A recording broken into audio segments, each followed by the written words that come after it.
Оваа година ќе биде посветена на вашиот личен раст и на трагање по длабоките причини за вашето постоење. Како знак што се води со срцето и интуицијата, ќе почувствувате потреба да се повлечете во себе и да размислувате за тоа што навистина сакате. 2025 година ќе ве поттикне да се соочите со стравовите и да ги надминете, откривајќи нови аспекти од вашето јас. Ќе се насочите кон решавање на старите проблеми и фокусирање на иднината. Промените ќе бидат присутни, но тие ќе ве донесат поблиску до вашите вистински цели.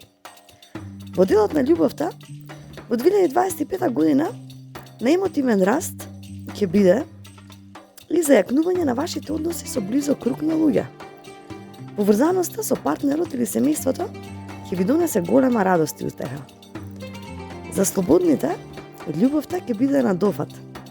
Но оваа година ќе научите што значи вистинска емоционална стабилност. Ќе ве привлекуваат луѓе кои ценат вашата длабока и искрена природа. Во првата половина на годината може да има сериозни љубовни можности. Секако не заборавајте да ја следите својата интуиција и да не брзате со одлуките.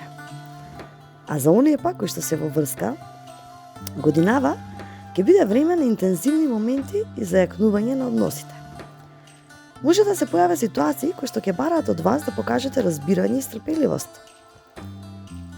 Специјалните моменти кои што ќе ги поделите со партнерот ќе ви донесат големо задоволство. Вложете време за да го слушнете партнерот и да се фокусирате на заедничките цели. Совет за љубовта во 2025 година е дека љубовта на ракот не е само емоционална, туку и стабилна и заштитничка.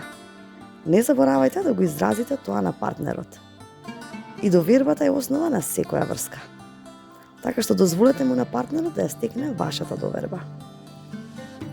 Во делот на кариерата и финансиите, 2025 ќе ви донесе нови можности, но ќе треба да се прилагодите на различни промени и да се ослободите од старите стравови. Во кариерата треба да се сконцентрирате на долгорочни цели, така што наредната година може да бидете соочени со некои нови професионални предизвици, но и со значајни можности за напредок. Во работата може да почувствувате потреба да се повлечете за да направите некоја пауза и да размислите.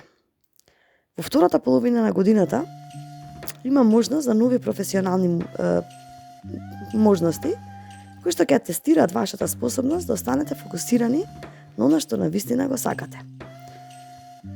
Доколку се појави некоја нова позиција или проект, може да ја тестира тоа вашата издржливост, но секако ќе ја награди вашата посветеност.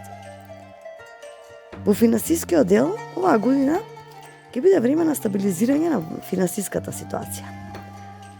Внимавајте, не правете импулсивни потези, бидејќи смиреноста ќе ви донесе успех. Секако е важно да бидете внимателни да не се потпрете на краткорочни решенија.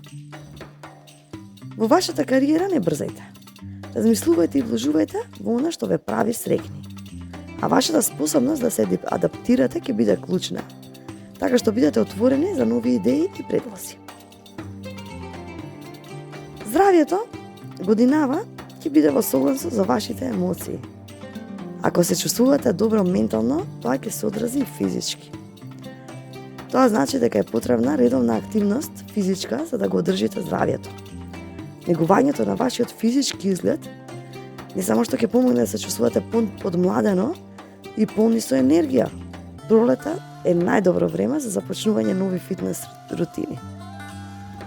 А менталната благосостојба исто така ќе биде важна во текот на годината. Сами секогаш не е важна, меѓутоа секако доколку не практикувате, почнете да практикувате методи на опуштање, техники на опуштање, како што се медитација, престој во природа, бидејќи тоа ја обновува нашата енергија.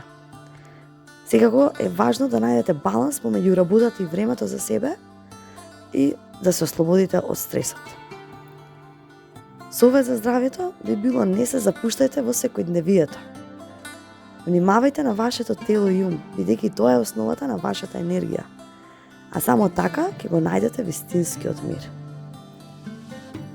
Наредната година, во периодите пролета ви носи можности за љубовни почетоци и поврзување со семејството. Летото може да донесе стабилност и развој во кариерата. Во текот на есента е време за посветување на здравјето, личниот напредок и менталната благосостојба, а зимата ќе биде време за само спознавање и поставување нови цели. Една од главните предизвици е да се ослободите од старите образци на однесување и да се научите и да се прилагодите на новите животни фази. Промените понекогаш може да ви изгледаат застрашувачки, но научете да ги прифатите. Потрудете се да се справите со неизвестноста и да се доверите на својата интуиција. Секако, оваа година ќе ви донесе многу промени, но останете верни на себе и на своите чувства, бидејќи така ќе ја најдете вистинската среќа. Секако, како ќе искористите оваа година, зависи од вас. Универзумот ви отвара вратата, но вие треба да зачекорите низ неа. Па напишете во коментарите што ќе биде вашиот главен фокус за 2025 година. Среќна нова година и поздрав до наредно слушање.